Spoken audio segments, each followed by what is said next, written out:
ತಗೊಂಡಿಡಬೇಕು, ಕಲ್ಲು ತಗೊಂಡಿಡಬೇಕು. ಯಾರು ಹೊಡಿತಾರಂದ್ರೆ ಬ್ರಾಹ್ಮಣಸರು. ಈ ದಲಿತರು ಕಲಿಬಾರದು, ನಾವೇ ಕಲಿಬೇಕು, ನಾವೇ ಮಂತ್ರ ಪಾಠ ಹೇಳ್ಬೇಕು ಅಂತ ಹೇಳಿ ಕಳಿಸಿ ಅವರು ಮಾಡಿದರೆ ಈ ದಲಿತರನ್ನು ಯಾರು ಕೇಳ್ತಾರ, ಈ ದಲಿತರಿಗೆ ಅನ್ಯಾಯ ಆಗ್ತದ ಅನ್ನೋ ಒಂದು ವಿಚಾರಕ ಎಲ್ಲ ತಿಳ್ಕೊಂಡು ಸಾವಿತ್ರಿಬಾಯಿ ಫುಲೆ ಅವರು ಮತ್ತು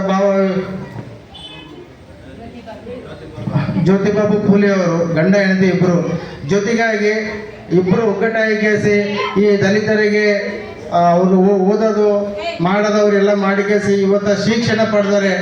ಹೌದು, ಮುಖ್ಯವಾಗಿ ತಾಯಂದ್ರಿಗೂ ನಾನು ಒಂದೇ ಒಂದು ಹೇಳಕ್ಕೆ ಇಷ್ಟಪಡ್ತೀನಿ. ನಿಮ್ಮ ಮನೆಯಲ್ಲಿ ನಿಮ್ಮ ಮಕ್ಕಳು ಸಾಯಂಕಾಲ ಶಾಲೆ ಬಿಡೋ ಟೈಮ್ನಲ್ಲಿ ಬಂದಿರ್ತಾರೆ. ನೀವು ಒಂದ್ಸರ್ತಿ ಗಮನಿಸಿ ಮಕ್ಕಳ ಜೊತೆಗೆ ಕುಂತ್ಕೊಂಡು ಈ ನನ್ನ ಮಕ್ಕಳು ಓದ್ತಾರ ಇಲ್ಲ ಅಂತ ಸ್ವಲ್ಪ ನೋಡಬೇಕು. ಎಮ್ಮ ಎಕ್ಕದವ್ರೆ ತಂಗಿದವ್ರೆ ಎಲ್ಲರಿಗೂ ನಾನು ಮಾತಾಡೋದು.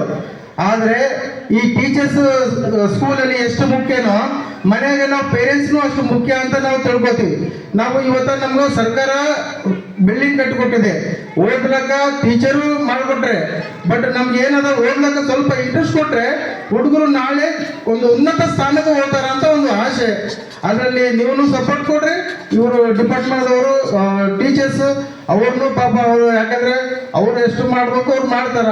ಅದ್ರ ಜೊತೆಗೆ ನೀವು ಸ್ವಲ್ಪ ಪೇರೆಂಟ್ಸ್ ಸ್ವಲ್ಪ ಸಪೋರ್ಟ್ ಮಾಡ್ಬೇಕನ್ನೊಂದು ಈಗ ಹೇಳ್ಬೇಕಾದ್ರೆ ಬಹಳಷ್ಟು ದೊಡ್ಡ ಕಥೆಯಾದ ಇದು ಪೂರ್ತಿ ಒಂದಿನ ಪೂರ್ತಿ ಸಾಲಲ್ಲ. ಯಾಕಂದ್ರೆ ಸಾವಿತ್ರಿಬಾಯಿ ಫುಲೆ ಅವರು ಪ್ರಾಣವನ್ನೇ ತ್ಯಾಗ ಮಾಡ್ಕೊಂಡಿದ್ದಾರೆ ನಮ್ಮ ದಲಿತರಿಗೋಸ್ಕರ. ಇದು ಭಾರಿ ನೋವಿನ ವಿಷಯ. ಈ ವಿಷಯವನ್ನು ಗಂಭೀರವಾಗಿ ನೀವು ಯೋಚನೆ ಮಾಡಿ ಮನೆಗೆ ಹೋದ್ರೆ ರಾತ್ರಿ ನಿದ್ದೆ ಬರಲ್ಲ. ಅವ್ರ ಬಗ್ಗೆ ನೀವು ಯೋಚನೆ ಮಾಡಿದ್ರೆ, ಯಾಕಂದ್ರೆ ಇವತ್ತು ನಮ್ಮ ದಲಿತರ ಮಕ್ಕಳು ಈ ಲೆವೆಲ್ಗೆ ಸ್ಟೇಜ್ ಮೇಲೆ ಕುಂತಾರೆ ಅಂದ್ರೆ ಅವರೇ ನಮಗೂ ಕಾರಣ. ಅವ್ರಿಗೆ ನಾವು ಮರಿಬಾರದು, ನಮ್ಮ ತಾಯಿ ತಂದೆಗೂ ಮರಿಬಾರದು. ಯಾವ ಸಾಲಿಗೆ ಬಂದಿರ್ತೀರಿ ನೀವು ಆ ಗುರುಗಳಿಗೂ ಮರಬಾರದು. ಹಂಗಾದ್ರೆ ನೀವು ಶಿಕ್ಷಣ ಪಡಿತೀರಿ. ಶಿಕ್ಷಣವೇ ಮುಖ್ಯ, ಶಿಕ್ಷಣವೇ ಶಕ್ತಿ. ಸರ್ವ ಎಲ್ಲ ಶಿಕ್ಷಣನೇ ಅಂತ ನಾನು ಈ ಎರಡು ಮಾತನ್ನು ಹೇಳಕ್ಕೆ ಇಷ್ಟಪಟ್ಟು ಇಲ್ಲಿಗೆ ಮುಕ್ತಾಯ ಮಾಡ್ತೀನಿ.